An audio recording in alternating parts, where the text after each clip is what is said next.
ऐसा कौन सा टेस्ट है जो सारे कार्बोहाइड्रेट देते हैं? अच्छा, सोच के ये बताओ कि कार्बोहाइड्रेट दो टाइप के होते हैं, एल्डोज और कीटोज। तो इनको डिफरेंशिएट कैसे करते हैं, कैसे पहचानते हैं कौन सा एल्डोज है और कौन सा कीटोज है? कीटोज को पहचानने का एक सिंपल टेस्ट है, सेलिवानोव टेस्ट, जिसमें रिसोर्सनॉल यूज किया जाता है हाइड्रोजन क्लोराइड के साथ। और जितने भी कीटो शुगर हैं वो सभी इस टेस्ट को देते हैं। माने सेलिवानोव टेस्ट एक एक्सक्लूसिव टेस्ट है जो कीटो शुगर के लिए यूज किया जाता है, और एल्डो शुगर इस टेस्ट को नहीं देते हैं। तो ये हमें ध्यान रखना है कि ये टेस्ट पर्टिकुलर किसके लिए होता है। ये टेस्ट पर्टिकुलर कीटो शुगर के लिए होता है। तो क्या करते हैं, कैसे करते हैं टेस्ट? तो इसमें जो भी शुगर हमें दी गई हो उसे बॉईल करते हैं सेलिवानोव रिएजेंट के साथ। ये क्या होता है भाई, सेलिवानोव रिएजेंट क्या होता है? एक्चुअली ये रिसोर्सिनॉल का एसिडिक सॉल्यूशन होता है, ये याद रखना है। तो जब भी हम ये करेंगे, शुगर को बॉईल करेंगे सेलिवानोव रिएजेंट के साथ, तो चेरी रेड कलर प्रोड्यूस होगा। ये ध्यान रखना है। इसमें ये कलर भी याद रखना है, क्योंकि आपको एग्जाम में ये कलर पूछा जाएगा। ये तो पूछा ही जाएगा कि कीटो शुगर के लिए होता है, लेकिन किस टाइप का कलर आता है इसमें? तो चेरी रेड कलर इसमें प्रोड्यूस होता है। कभी कभी शुरुआत में हल्का कलर प्रोड्यूस होता है जो एकदम से रेड नहीं दिखाई देता, लेकिन बाद में वो डार्क हो जाता है और चेरी रेड कलर का हो जाता है। तो अगर ये रेड और चेरी रेड कलर अपीयर हो रहा है तो कंफर्म हो जाएगा कि दी गई शुगर एक कीटो शुगर है। तो क्या ग्लूकोज इस टेस्ट को दे सकता है? कैसे देगा भाई? ग्लूकोज में तो एल्डिहाइड ग्रुप होता है, डेफिनेटली ग्लूकोज इस टेस्ट को नहीं दे पाएगा। ये टेस्ट देगा फ्रक्टोज। फ्रक्टोज इस टेस्ट को दे सकता है। और भी कार्बोहाइड्रेट दे सकते हैं जिनमें कीटोन ग्रुप होगा। तो आप सोच के बताओ, फ्रक्टोज के अलावा और कौन से कार्बोहाइड्रेट हैं जो कीटो शुगर कैटेगरी में आते हैं? तो इतना तो आपको समझ में आ गया कि ये टेस्ट में प्रोसीजर क्या है और किस तरह का कलर इस टेस्ट में आता है। फ्रक्टोज, सुक्रोज इस टेस्ट को देते हैं। आप सबको मालूम है, सुक्रोज में एक यूनिट फ्रक्टोज की होती है और एक यूनिट ग्लूकोज की होती है। माने ग्लूकोज फ्रक्टोज दोनों की यूनिट होती है, और फ्रक्टोज की यूनिट होने की वजह से सुक्रोज भी इस टेस्ट को दे देता है। अच्छा, क्या माल्टोज दे सकता है इस टेस्ट को? सोचो, क्या माल्टोज सेलिवानोव टेस्ट दे सकता है? आंसर है नहीं दे सकता। माल्टोज एक डाइसैकेराइड है और उसमें दोनों यूनिट ग्लूकोज की होती हैं।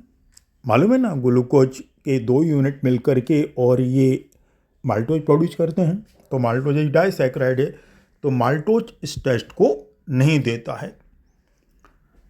ग्लूकोज भी नहीं देता है। यानी हम याद रखेंगे, glucose, maltose can not give this test because they are aldo sugar. These are aldo sugar and Seliwanoff test is exclusive only for keto sugar.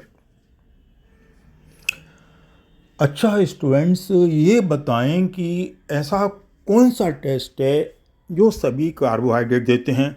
और एक और क्वेश्चन का आंसर दें। तो ये है मोलिस टेस्ट। मोलिस टेस्ट एक common test है कार्बोहाइड्रेट का, और इसमें यूज करते हैं मोलिस रिएजेंट, माने अल्फा नेप्थोल का सॉल्यूशन। तो ये एक जनरल टेस्ट है और सभी carbohydrate, glucose, fructose, maltose, sucrose, starch, सभी इस टेस्ट को देते हैं। क्या करते हैं इस टेस्ट में? इस टेस्ट में कार्बोहाइड्रेट का एसिडिक सॉल्यूशन बनाते हैं। कार्बोहाइड्रेट के सॉल्यूशन में H2SO4 और अल्फ़ा नेप्थोल मिलाते हैं। ये नाम याद रखना है, अल्फ़ा नेप्थोल। बीटा नेप्थोल नहीं याद कर लेना। तो अल्फ़ा नेप्थोल मिलाते हैं और इसी को हम कहते हैं मोलिस रिएजेंट। तो कार्बोहाइड्रेट के सॉल्यूशन में अल्फ़ा नेप्थोल मिलाने पर दोनों सॉल्यूशन का जो इंटरफेस होता है, इंटरफेस माने मीटिंग पॉइंट, तो दो सॉल्यूशन के मीटिंग पॉइंट पर एक पर्पल रिंग फॉर्म होती है। और ये पर्पल रिंग फॉर्मेशन, तो पर्पल रिंग टेस्ट भी कहते हैं इसको, इसी टेस्ट को हम पर्पल रिंग टेस्ट भी कहते हैं। तो ये टेस्ट याद करना है, जो कि एक कॉमन टेस्ट है सभी कार्बोहाइड्रेट का। वैसे आपको ये भी याद होगा कि रिड्यूसिंग शुगर कुछ कॉमन टेस्ट देते हैं, जैसे फेलिंग सॉल्यूशन टेस्ट। तो फेलिंग सॉल्यूशन के साथ रेड कलर प्रोड्यूस करते हैं, या फिर टोलन रिएजेंट के साथ सिल्वर मिरर प्रोड्यूस करते हैं, लेकिन रिड्यूसिंग शुगर शिफ्ट रिएजेंट टेस्ट नहीं देते। ये भी याद रखना है कि रिड्यूसिंग शुगर शिफ्ट रिएजेंट टेस्ट नहीं देते हैं। तो अभी आपने 2 पॉइंट पर ध्यान दिया, एक केटो शुगर के लिए सेलिवानोव टेस्ट और एक कॉमन टेस्ट जो सभी कार्बोहाइड्रेट के लिए होता है, जिसको पर्पल रिंग टेस्ट भी कहते हैं, और वो है एक कॉमन टेस्ट जो ऑल कार्बोहाइड्रेट देते हैं। अच्छा दोस्तों, ये बताएं ऐसा कौन सा कॉमन टेस्ट है जो सभी प्रोटीन देते हैं, और वो है बाईयूरेट टेस्ट। बाईयूरेट टेस्ट जो जितने भी प्रोटीन हैं या कोई भी कंपाउंड इसमें पेप्टाइड बॉन्ड होता है, वो बाईयूरेट टेस्ट डेफिनेटली देता है। तो ये बाईयूरेट टेस्ट क्या है, ये भी एग्जाम में आने वाला एक बड़ा कॉमन क्वेश्चन है मोलिस रिएजेंट की तरह। तो ये प्रोटीन से रिलेटेड है बाईयूरेट टेस्ट, तो इसको भी ध्यान से समझना है कि बाईयूरेट टेस्ट में क्या करते हैं। तो ये लाइन याद रखेंगे, it is a test for peptide bond. ये लाइन याद कर लेंगे, it is a test for peptide bond. तो जिनमें भी पेप्टाइड बॉन्ड होगा वो इस टेस्ट को देंगे। पर करेंगे कैसे इस टेस्ट को, तो इस टेस्ट में हम प्रोटीन का सॉल्यूशन लेते हैं और थोड़ा सा एल्कलाइन बना देते हैं उस सॉल्यूशन को, और एल्कलाइन बनाने के बाद उसमें मिलाते हैं कॉपर सल्फेट का सॉल्यूशन। ये याद करना है आपको कि प्रोटीन का जो टेस्ट सॉल्यूशन है हमारे पास, जिसमें हम प्रोटीन का टेस्ट लगा रहे हैं, उसको पहले स्लाइटली एल्कलाइन बना लेते हैं और एल्कलाइन बनाने के बाद मिलाते हैं कॉपर सल्फेट। आपको याद है कॉपर सल्फेट किस कलर का होता है? Copper sulphate light blue colour का होता है। तो ये पीएच कंट्रोल टेस्ट है, माने सिर्फ एल्कलाइन मीडियम में ही आएगा, ये ध्यान रखना है। और जैसे हम कॉपर सल्फेट मिलाएंगे तो प्रोटीन प्रोड्यूस करेंगे वायलेट कलर, ये कलर प्रोड्यूस करेंगे वायलेट कलर। तो वायलेट कलर का अपीयरेंस आना कंफर्म हो जाएगा कि हमारे सैंपल में प्रोटीन है या प्रोटीन के मॉलिक्यूल हैं, या फिर कोई ऐसी चीज़ है जिसमें पेप्टाइड बॉन्ड प्रेजेंट है। तो ये तो है कॉमन टेस्ट जो सभी प्रोटीन में होता है, और जब भी किसी फूड मटेरियल या किसी और सैंपल में प्रोटीन डिटेक्ट करनी हो तो डेफिनेटली हम बाईयूरेट टेस्ट को यूज करेंगे। तो ये भी एक इम्पोर्टेंट क्वेश्चन है। और एक और टेस्ट है जो सभी प्रोटीन तो नहीं देते, एक्सक्लूसिवली उसको ऐसे प्रोटीन देते हैं जिनमें अल्फ़ा अमाइनो एसिड हो या उनमें टर्मिनल NH2 ग्रुप प्रेजेंट हो, प्राइमरी अमाइनो ग्रुप हो, उस टेस्ट को देते हैं। और ऐसे टेस्ट का नाम क्या है? उस टेस्ट का नाम है निनहाइडिन टेस्ट, NINHYDRIN, निनहाइडिन टेस्ट। अब थोड़ा सा वीडियो फ्रेज करके आप सोचें, आपने कभी पहले उस टेस्ट को पढ़ा हुआ है क्या? निनहाइडिन टेस्ट के बारे में पढ़ा हुआ है? अगर निनहाइडिन टेस्ट के बारे में पढ़ा हो तो आप एक कमेंट जरूर कमेंट बॉक्स में लिखें, और आगे फिर वीडियो देखें कि निनहाइडिन टेस्ट में एक्चुअली करते क्या हैं। तो निनहाइडिन टेस्ट होता है अल्फ़ा अमाइनो एसिड या उनसे बने प्रोटीन मॉलिक्यूल के लिए।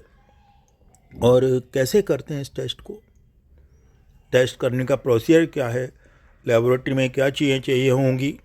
कोई ख़ास ज़्यादा तैयारी की ज़रूरत नहीं है इस टेस्ट में, बस प्रोटीन का सॉल्यूशन हो और निनहाइडिन रिएजेंट हमारे पास हो। निनहाइडिन एक एरोमेटिक रिएजेंट होता है, तो उस रिएजेंट को हम प्रोटीन के सॉल्यूशन में मिला देते हैं।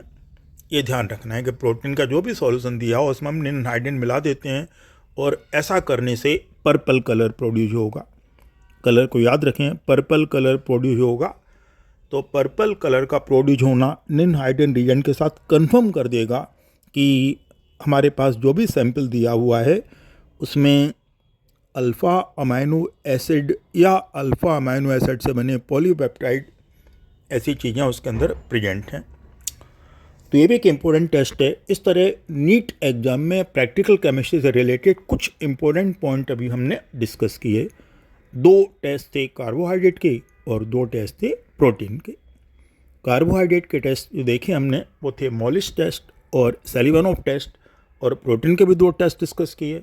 ये थे निन-हाइडिन टेस्ट और बायोरेट टेस्ट। बायोरेट टेस्ट कॉमन टेस्ट होता है और निन-हाइडिन टेस्ट एक एक्सक्लूसिव टेस्ट होता है।